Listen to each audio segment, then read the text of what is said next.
चलिए, तो इस वीडियो में हम लोग करेंगे graph of logarithm and properties of logarithm. ठीक है, तो आपने ऑलरेडी पिछले वीडियो में फंडामेंटल्स देख लिया था कि लॉगरिथम होता क्या है। तो फिर से बताता हूँ मैं क्या होता है logarithm. Logarithm is reverse of exponential. ठीक है, आपको अगर एक्सपोनेंट फॉर्म में लिखना आता है तो उसी का रिवर्स फॉर्म होता है लॉगरिथम। ठीक है, तो लॉगरिथम में बिना किसी प्रॉपर्टी के, बिना किसी लॉज के, अगर आपको किसी इनपुट का लॉग निकालना है और आपको बेस पता होना चाहिए, दिया रहेगा, तो आप इजीली निकाल लेंगे by converting that logarithm into exponential form. ठीक है, अब हम लोग देखते हैं कि डिफरेंट इनपुट्स के लिए जो लॉग का आउटपुट होता है वो किस तरीके से दिखता है। ठीक है, जब भी आप क्लास 11th में तैयारी करते हैं एंट्रेंस एग्जाम्स की, तो आप जो भी इनपुट आउटपुट ले रहे हैं आपको दिखना चाहिए कि भाई इस इनपुट पे ये आउटपुट आ रहा है। That is called graph. तो ग्राफ का मतलब क्या है? ग्राफ का मतलब है इनपुट आउटपुट का बिहेवियर। ठीक है, इनपुट का आउटपुट का बिहेवियर। तो चलिए करते हैं start graph of logarithmic function और फिर करेंगे प्रॉपर्टीज, प्रॉपर्टी का क्या इसकी। ठीक है, तो ग्राफ में क्या क्या है आपका, क्या करना ग्राफ में आपको करना ग्राफ किसका दो केस होता है लॉग का। ठीक है, ग्राफ जो है लॉग का वो दो केस में होता है। एक केस जब बेस 1 से बड़ा है और दूसरा केस जब 1 से छोटा होता है। तो दो केस ऑफ ग्राफ होगा। एक सेकेंड।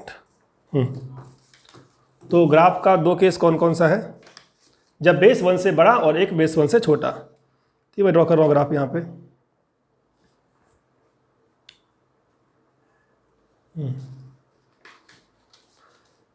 तो केस 1 जब बेस 1 से बड़ा है तब ग्राफ कैसा होगा, और केस 2 जब ग्राफ 1 से छोटा है, छोटा होगा 1 से बट 0 से बड़ा होगा। तो दो केस में ग्राफ होगा। y equal to graph draw करना कैसा, y equal to log x और बेस उसका होता है a। पढ़ते हैं log x बेस a। तो फर्स्ट केस, चाहे बेस 1 से छोटा हो चाहे बेस 1 से बड़ा हो, दोनों ही केस में एक इनपुट तो पता है आपको कि 1 पे आउटपुट क्या आता है। ठीक है, तो इनपुट 1 पे आउटपुट 0 होता है, ये पता है आपको। तो 1 पे 0 होगा, चाहे दोनों ही केस हो, कोई भी केस हो, 1 से बेस बड़ा हो या 1 छोटा हो, 1 पे 0 होगा। 1 पे 0 है, इसमें भी 1 पे 0, इसमें भी। जिस केस में बेस 1 से बड़ा है उस केस में 1 से आगे जाने पर वैल्यू इंक्रीज करती है ऐसे, और 1 से पीछे जाएंगे 0 की तरफ तो वैल्यू घटेगी और घटती चली जाती है इन निगेटिव में। और निगेटिव में होता है कहाँ तक, ये जाता है कहाँ तक, निगेटिव में जाएगा माइनस इन्फिनिटी तक। तो इस तरीके से हम लोग कहते हैं ग्राफ ऑफ लॉग हो गया। ठीक है, ये स्ट्रेट लाइन नहीं, कर्व है, ये इट्स कॉल्ड कर्व। आगे जाएंगे ऐसे बढ़ता जाएगा ये बढ़ते that goes to up to infinity. ठीक है, ये ग्राफ ऑफ लॉगरिथम है। दोनों ही केस में क्या 1 पे 0 है, तो यहां भी 1 पे 0 है। इस केस में थोड़ा उल्टा होता है। इस केस में क्या होगा, जब आप 1 से आगे जाएंगे तो घटेगी वैल्यू, नीचे जाएगी और ऐसे जाएगी, और 1 से पीछे जाएंगे 0 की तरफ तो जाएगी ऊपर की तरफ। तो ये हो गया। तो अब आपके मन में आ रहा होगा कि सर जैसे जैसे हम लोग 1 के पीछे जा रहे हैं, पहले केस में, फर्स्ट केस में जब जा रहा हूँ 1 से पीछे, यहाँ देखिए 1 से पीछे, तो 1 पे तो 0 है, 1 से पीछे गया नेगेटिव हुई, 1 के पीछे गया और नेगेटिव हुई। तो करते करते 0 पे जाते जाते क्या वैल्यू हो गई? तो 0 पे जाते जाते इसकी वैल्यू हो गई अनडिफाइंड। तो you can say log of 0 undefined, but undefined में कौन सा वाला अनडिफाइंड? माइनस इन्फिनिटी वाला अनडिफाइंड। ऐसे ही लॉग में 0 पे ये वाला भी अनडिफाइंड, बट ये में इसमें देखिए जरा क्या हो रहा है। 0 पे जब जा रहे हैं तो 0 पे जब जा रहे हैं 1 से 0 की तरफ अप्रोच कर रहे हैं तो वैल्यू ऊपर जा रही है और जाते जाते हम लोग बोलेंगे 0 पे जब जाएगी तो अनडिफाइंड हो जाएगी, इन्फिनिटी हो जाएगी। तो यहाँ भी अनडिफाइंड, वहाँ भी अनडिफाइंड, पर दोनों अनडिफाइंड में थोड़ा सा डिफरेंस है। ये अनडिफाइंड कौन सा वाला है? ये अनडिफाइंड है लॉग में 0 पे। इसमें क्या हो रहा है, लॉग में 0 पे हो रहा है हमारा प्लस वाला अनडिफाइंड। ठीक है, तो जब भी आप कहते हैं लॉग अनडिफाइंड होता है 0 पे, तो आपके माइंड में क्लियर पिक्चर होना चाहिए कि अनडिफाइंड कौन सा वाला, 0 से मतलब ऊपर वाला अनडिफाइंड कि नीचे वाला अनडिफाइंड। तो ये आपको विजुलाइज करना आना चाहिए ग्राफिकली कि अनडिफाइंड कौन सा वाला, आपके माइंड में पिक्चर बनना चाहिए। ठीक है, कि अनडिफाइंड कौन सा वाला। अब बात करते हैं डोमेन और रेंज की, क्योंकि ग्राफ का मतलब डोमेन और रेंज देखना है हमें, ठीक है। इनपुट क्या लेगा और आउटपुट क्या देगा। तो चाहे बेस 1 से छोटा हो चाहे बेस 1 से बड़ा हो, दोनों ही केस में देखिए ग्राफ 0 के आगे आगे है, कहीं भी ग्राफ का जो हाइट है 0 के पीछे नहीं है। तो ग्राफ से दिख रहा है आपको कि डोमेन क्या है, all the values more than 0। तो ये आपको याद करना है कि डोमेन क्या होता है, मोर देन 0। मतलब डोमेन मोर देन 0 मतलब जब भी आप बोलते हैं log x की बेस a, log x की बेस a में जो आपका x होता है that x is more than 0, इसी को हम लोग बोलते हैं डोमेन। तो यू विल राइट डोमेन क्या हो गया इसका, so domain is equal to 0 to infinity, ठीक है। रेंज क्या इसका होगा, रेंज मतलब हाइट, ग्राफ का हाइट। अब ग्राफ को देख के हाइट समझना आपको आना चाहिए। ग्राफ पता होता है बच्चों को, हाइट नहीं देख पाते हाइट क्या हो रहा है, बहुत सिंपल है। हाइट में एक तो दिख रहा है आपको 1 पे 0 हो रहा है, और 1 पे 0 होने के साथ साथ ग्राफ ऊपर भी है, देखिए ग्राफ ऊपर भी है, ऊपर भी सारी वैल्यूज आ रही है, बढ़ती जा रही वैल्यू, नीचे भी सारी वैल्यू आ रही है, घटती जा रही वैल्यू। चाहे ये वाला केस हो चाहे ये वाला केस, इसमें भी देखिए ऊपर जाने पे ये सारी वैल्यू, ऊपर की सारी वैल्यू आ रही है, ऊपर जाएगी और नीचे की सारी वैल्यूज है। मतलब ग्राफ में ऊपर जाएंगे तो आसमान की तरफ जाएंगे, और नीचे से कहाँ तक जाएंगे, पाताल की तरफ। पाताल मतलब इन्फिनिटी तक, नीचे वाला इन्फिनिटी, निगेटिव वाला इन्फिनिटी। तो आसमान में भी जा रहा है ये और पाताल में भी जा रहा है ये, ठीक है। तो हम लोग कहते हैं हाइट क्या है इसका, रियल नंबर है, ऑल द रियल नंबर्स। कोई भी आप आउटपुट सोचेंगे सारा का सारा आउटपुट होगा, ठीक है। तो you can say height is real number, और you can say -infinite to infinite, ठीक है। ये भी लिखा आता है ओपन दोनों की जगह पे। अब ग्राफ का करना क्या है, ठीक है। तो ग्राफ देख करके आपको ये पता चलना चाहिए कि डोमेन मतलब 0 से आगे आगे ग्राफ होगा, और हाइट नीचे से लेकर के ऊपर तक सारी की सारी वैल्यूज आती है, ठीक है। अब अगर मैं बोलूं आपको भाई इनपुट मैंने दिया है 2 से आगे आगे, बताओ आउटपुट क्या होगा। ग्राफ को रीड करने का मतलब मैंने बोल दिया कि भाई मैंने आपको इनपुट दिया है 2 से आगे आगे, आउटपुट क्या होगा। आपको पूछना पड़ेगा कि सर इनपुट तो 2 से आगे आगे दिया, बेस कौन सा वाला, 1 से बड़ा वाला कि छोटा वाला।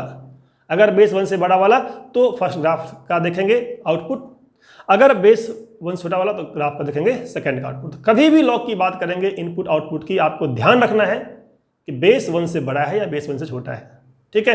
क्योंकि क्या हो रहा है, बेस 1 से बड़ा होने पे log 2 की वैल्यू, अगर मैं आपसे पूछूं कि log 2 की वैल्यू, यहाँ पे मैं लिख रहा हूँ log 2, log ऑफ 2।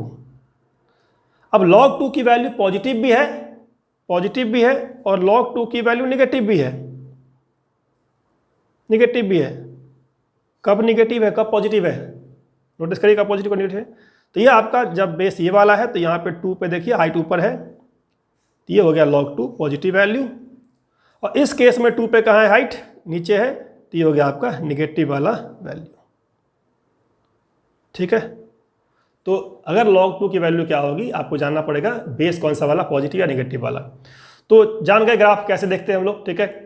और जब भी आपको डोमेन रेंज का, एक्चुअली ग्राफ हम लोग कर रहे हैं डोमेन रेंज के लिए, तो जब भी डोमेन रेंज की प्रॉब्लम आएगी आपको ध्यान रखना है कि इनपुट क्या 0 से आगे आगे है। अगर इनपुट 0 से आगे आगे है फिर तो रेंज इसका हो गया ऑल द रियल नंबर्स। लेकिन अगर इनपुट 0 से आगे आगे ना दे करके आपको 2 से आगे दिया तो 2 से आगे का ही ग्राफ देखेंगे आप, रेंज निकालने के लिए सिर्फ 2 से आगे का ही ग्राफ देखेंगे आप, ठीक है। चलिए आगे बढ़ते हैं।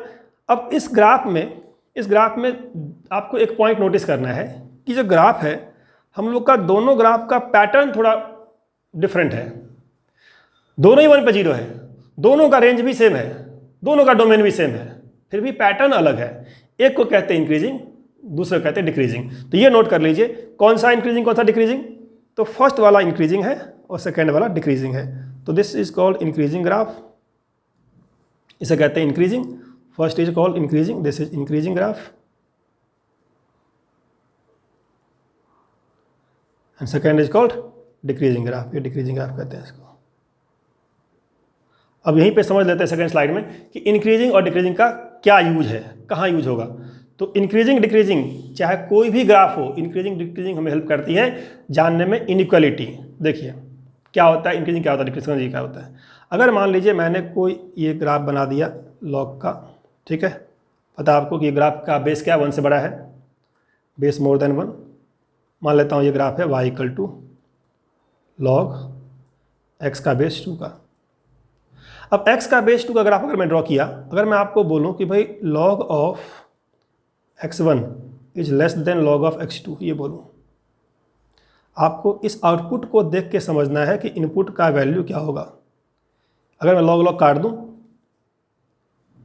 तो आप बोलेंगे x1 is less than x2, ये बोलेंगे, क्योंकि ग्राफ इंक्रीजिंग है। छोटे इनपुट पे आउटपुट छोटा होगा, बड़े इनपुट पे आउटपुट बड़ा होगा। तो अगर मैं कहता हूं log की ये वैल्यू छोटी है, ये वैल्यू बड़ी है, इसका मतलब इनपुट छोटा था, ये इनपुट बड़ा था। इसी का रिवर्स अगर मैं आपको दे दूं, यहाँ पे बेस 2 था, मान लीजिए मैंने बोला log ऑफ x1 और less than log of x2, और बेस कर दिया यहाँ पे 0.5, यहाँ भी कर दिया 0.5। अब बेस 1 से छोटा है, ग्राफ होता है डिक्रीजिंग का मतलब जब आप log कैंसिल करेंगे तो ये उल्टा हो जाएगा x1 मोर देन x2। इसे कहते हैं इनइक्वालिटी ऑफ लॉगरिथम। अलग से टॉपिक है, बस अलग से टॉपिक की जरूरत ही नहीं है आपको अगर आप log को समझ लिया आपने, ठीक है। जब भी आपको log में या कोई भी फंक्शन हो इनइक्वालिटी देखनी है, आप देखिए इंक्रीजिंग है या डिक्रीजिंग है। इंक्रीजिंग है तो कैंसिल करने पे इनइक्वालिटी का साइन सेम रहेगा, अगर डिक्रीजिंग है तो कैंसिल करने पे साइन चेंज कर जाएगा इनइक्वालिटी का साइन। नोट कर लीजिए इस बात को कि साइन ऑफ इनइक्वालिटी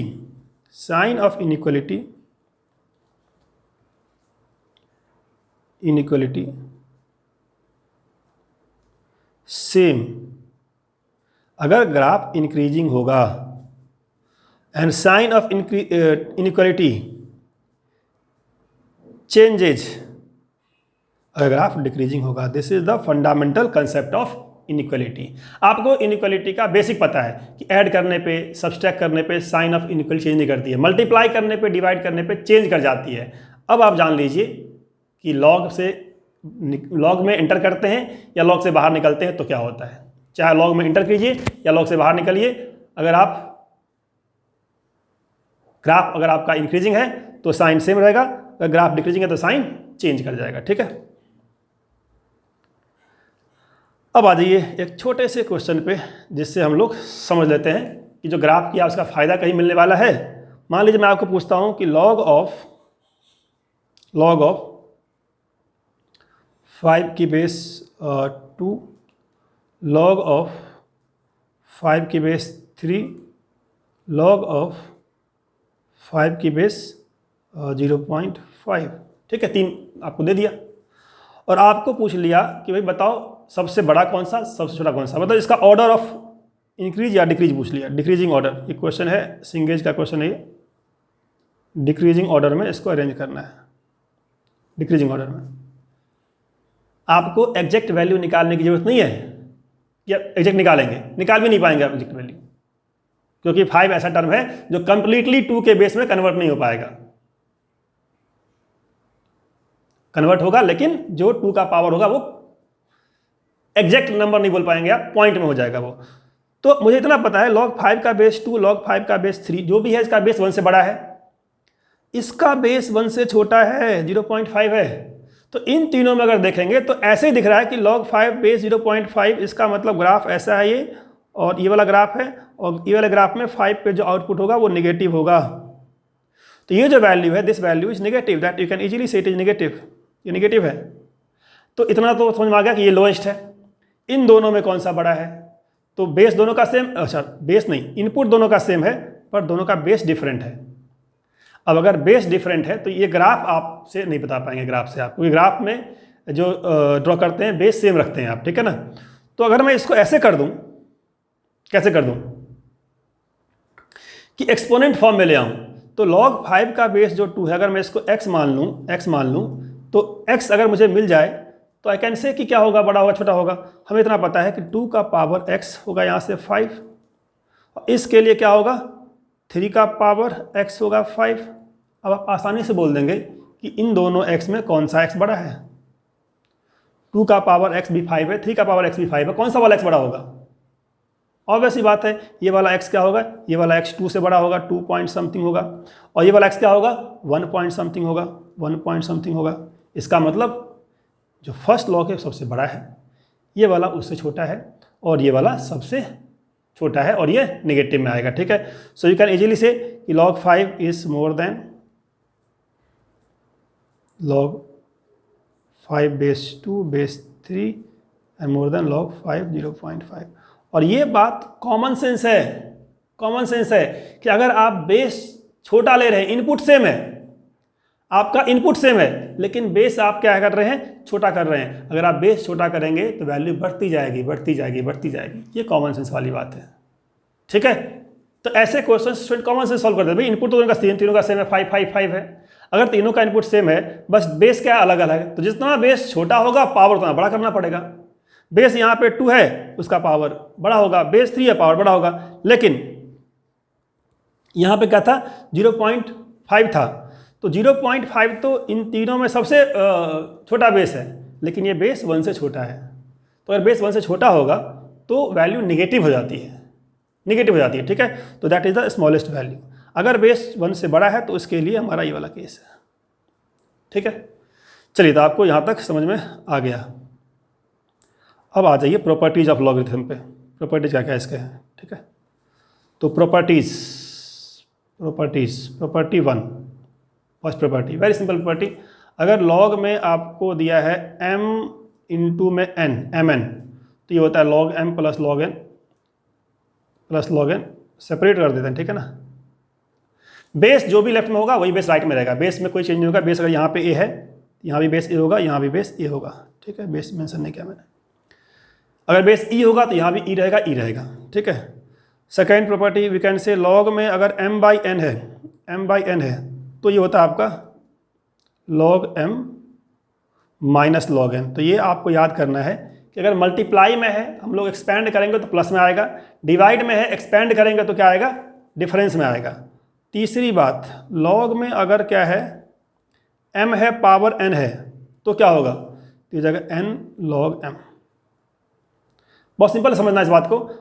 m का पावर n का मतलब हुआ m into m into m into m into m n times, ठीक है, मल्टीप्लाई में। और मल्टीप्लाई से वो सम में आ जाएगा n टाइम्स, फर्स्ट प्रॉपर्टी से, और सम में आ गया n टाइम्स तो n लग गया आगे, n log m, ठीक है। बेस सबका सेम है। फोर्थ प्रॉपर्टी आ जाइए। आपको अगर log दिया है यहाँ पे और यहाँ पे दिया हुआ है नंबर क्या a, और यहाँ पे बेस b है और पावर कर दिया n, ठीक है। यहाँ पे क्या है, log a है, बेस b है और बेस का पावर कर दिया है, तो ये पावर नीचे आ जाएगा 1/n। ये सब प्रॉपर्टी आपको याद रखना है। सभी का प्रूफ है, आप प्रूफ खुद से भी कर लेंगे, अगर आप जान जाएंगे तो प्रूफ आप कर लेंगे, इतना मुश्किल नहीं है, आप खुद से कर सकते हैं प्रूफ। तो प्रूफ पे टाइम वेस्ट नहीं करेंगे हम लोग। मतलब यह है, अगर bn है तो b ही रहेगा बेस में, जो पावर n था। अगर बेस का पावर n है तो वो नीचे आ जाएगा। यहाँ पे एक्चुअल इनपुट का पावर n है तो वो ऊपर रहेगा। तो कब ऊपर रहेगा, जब एक्चुअल इनपुट का पावर हो। कब नीचे आएगा, जब बेस का पावर हो, ठीक है। 4 हो गया प्रॉपर्टी। फिफ्थ प्रॉपर्टी लिख लीजिए, क्या होता है फिफ्थ प्रॉपर्टी। अगर आपके पास लॉग में a है और बेस क्या है, b है, इसको लिखते हैं log a upon log b, the most important property of logarithm, क्योंकि ये आपको हेल्प करता है बेस चेंज करने में। बेस चेंज कैसे करेंगे, log a to the base b, log a by log b किया, इसका बेस अपनी मर्जी से आप कर दीजिए, यहाँ पे कुछ भी 2 कर दिया, तो यहाँ भी कर सकते हैं 2, सेम बेस होना चाहिए दोनों तरफ, ठीक है। You can write log of a divide by log of b, इसका बेस कर दिया 10 तो इसका बेस कर दीजिए 10, बेस सेम रहेगा, ठीक है। इसी बात को क्या मैं ऐसे लिख सकता हूँ, 1 by log b upon log a, बोलिए। बिल्कुल लिख सकता हूँ, ऐसा करने से कोई फर्क नहीं पड़ने वाला, अल्टीमेटली वही पहुँच जाएगा, ठीक है। लेकिन finally I can write this as 1 by log of, फिर से log b by log a, फिर से log b by log a, तो log b by log a मतलब क्या, b ऊपर है और a नीचे है, तो b और a को एक साथ कर दिया और 1 बाई log b का बेस लिख सकते हैं। तो कंक्लूजन ये हुआ कि log a to the base b को हम लोग बेस चेंज करने के लिए जब भी करेंगे तो a और b ऊपर नीचे हो जाएगा, जो आपको बेस चाहिए लगा लीजिए यहाँ पे बेस, ठीक है। और अगर मैं उल्टा करता हूँ तो क्या हो गया, 1 बाई log b यहाँ पे, a यहाँ पे, मतलब अगर आप इन दोनों को एक्सचेंज करते हैं तो रेसिप्रोकल हो जाएगा, 1/e हो जाएगा, ठीक है। 5 हो गया। ये 5 प्रॉपर्टी बेसिक प्रॉपर्टीज में आ गया आपका। पहला कौन सा था, अगर m इंटू n मल्टीप्लाई में है, सेपरेट होगा तो प्लस में आ जाएगा, एम एन एन डिवाइड में है, सेपरेट होगा तो माइनस में आ जाएगा, एम का पावर एन है तो पावर एन आगे आ जाएगा। फोर्थ क्या कहा था मैंने, फोर्थ ये कहा था कि अगर पावर बेस का है तो पावर वो नीचे ही रहेगा, और फिफ्थ क्या हो गया, ए की बेस भी है, तो ये हेल्प करता है बेस चेंज करने में। ठीक है, जब भी आपको बेस यहाँ पे मान लीजिए बेस बी दिया, आपको बेस बी नहीं चाहिए था, आप इसको बेस अपनी मर्जी से चेंज कर लीजिए। जैसे मान लीजिए मैं कहता हूँ आपको निकालना है log 2 और बेस 3, ये निकालना है। अब log 2 के बेस 3 का तो टेबल ही नहीं है, जो बुक में टेबल है वो बेस 10 का है। तो अगर मुझे बेस 10 का टेबल पता है तो मैं इसको चेंज कर लूँगा log किसमें, log 2 का बेस 10 डिवाइड बाई log 3 का बेस 10, ये चेंज कर लिया मैंने। मुझे log 2 का वैल्यू पता है, ये मैं लिखवाया था लास्ट वीडियो में कि log 2 की वैल्यू कितनी होती है बेस 10 के लिए, याद होना चाहिए 0.3010, और बेस 10 के लिए 3 का होता है 0.4771। यहाँ से आप निकाल लेंगे आसानी से वैल्यू। ठीक है, तो ये हो गया 5 प्रॉपर्टी। एक और लिख लीजिए, ये मैं लास्ट टाइम बताया था, फिर से बताता हूँ आपको। यहाँ पे 6th प्रॉपर्टी क्या, अगर log में क्या है, x है बेस a है, अगर ये क्या है, ये मान लीजिए आपका कोई नंबर मान लिया मैंने k है। ठीक है, आपको x निकालना है, तो x निकालने के लिए a का पावर किया इसको log x का बेस a, यहाँ भी करेंगे a का पावर k, ये दोनों कैंसिल हो जाता है, ये दोनों। अगर log का बेस और एक्सपोनेंट का बेस सेम है तो log कैंसिल हो जाएगा, you can say x equal to a की पावर k। अब ये प्रॉपर्टी नहीं भी करेंगे तो ये आपने फंडामेंटल सीखा हुआ है, ये फंडामेंटल सीखा हुआ है कि अगर आप log से एक्सपोनेंट में आएंगे तो बेस जो है वो वही रहेगा, सेम रहेगा, ये रहेगा, और ये होता है हमारा पावर, ये होता है हमारा पावर। तो वही तो मैंने किया, x इक्वल टू क्या लिखा है, का पावर k। इसका बेसिकली कहाँ यूज होता है, जैसे मान लीजिए आपको मैं बोल दिया log x क्या है, बेस 2 है, more than 1 and less than 5, ऐसा मान लीजिए, अब x निकालना है। तो ऐसे केस में हम लोग क्या करते हैं, बेस 2 है, 1 से बड़ा है, साइन ऑफ इनइक्वालिटी सेम रहेगी, log से बाहर निकलेंगे तो x लिखा, यहाँ पे भी 2 का पावर 1, यहाँ पे 2 का पावर 5, मतलब 2 टू दी पावर करने पे इस पे 2 दी पावर किया, इसको किया 2 की पावर, इसको किया 2 की पावर, ये कैंसिल हो गया, बचा x, यहाँ 2 का पावर 5, यहाँ पे 2 का पावर 1। ये हम लोग काम करते हैं बेसिकली जब हमको log से बाहर निकलना होता है। जो ही बेस दिया होता है उसी को बेस बना करके log को पावर में कर दीजिए, तो log और बेस कैंसिल हो जाएगा, x आ जाएगा। ठीक है, 7th प्रॉपर्टी पे आते हैं हम लोग। 7th प्रॉपर्टी, अगर a का पावर log x है, यहाँ पे b है, ठीक है, इसको यू कैन राइट, ये वाला और ये वाला आपस में एक्सचेंज कर सकते हैं, इसको और x को। कई बार क्या होता है, कई बार आपका ये होगा कि x का बेस निकालना है b, और आपका जो x है ये b के फॉर्म में रिप्रेजेंट नहीं हो पाएगा, लेकिन ये आपका x a के फॉर्म में रिप्रेजेंट हो जाएगा। तो आप इसको लिख सकते हैं x यहाँ पे और log, मतलब ये नंबर और ये नंबर एक्सचेंज हो जाएगा, बेस वही रहेगा, b वहीं पर रहेगा, बस a और x एक्सचेंज हो गया, यहाँ पे आ गया a बेस b। ठीक है, फॉर एग्जाम्पल अगर मैं आपसे कहता हूँ कि भाई यहाँ पे है 2, log में यहाँ पे है मान लीजिए मैं कहता हूँ यहाँ पे है x, और यहाँ पे है कितना, यहाँ पे है √2, यहाँ पे √2 है। तो हम लोग क्या कर सकते हैं, इसको यहाँ ला सकते हैं और इसको यहाँ ला सकते हैं, एक्सचेंज कर सकते हैं। So you can say x to the power log यहाँ पे 2 आ गया, यहाँ पे √2 रह गया। अब ये क्या हो जाएगा, ये हो जाएगा x, ये क्या है, log 2 बेस √2, क्या है ये, 2 का log देखना है और बेस क्या है, √2 है, 2 आएगी वैल्यू। ठीक है, this is your 2 x²।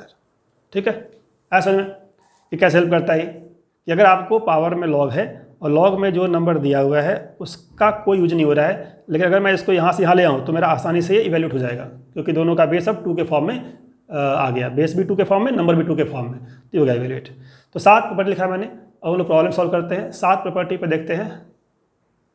I guarantee अगर आपको ये 7 प्रॉपर्टी समझ में आ गया तो कोई भी क्वेश्चन आप से नहीं छूटेगा, बशर्ते आपको प्रॉब्लम प्रैक्टिस करना पड़ेगा। प्रॉब्लम प्रैक्टिस नहीं करेंगे तब नहीं होगा, आपको सॉल्व करना है प्रॉब्लम कुछ।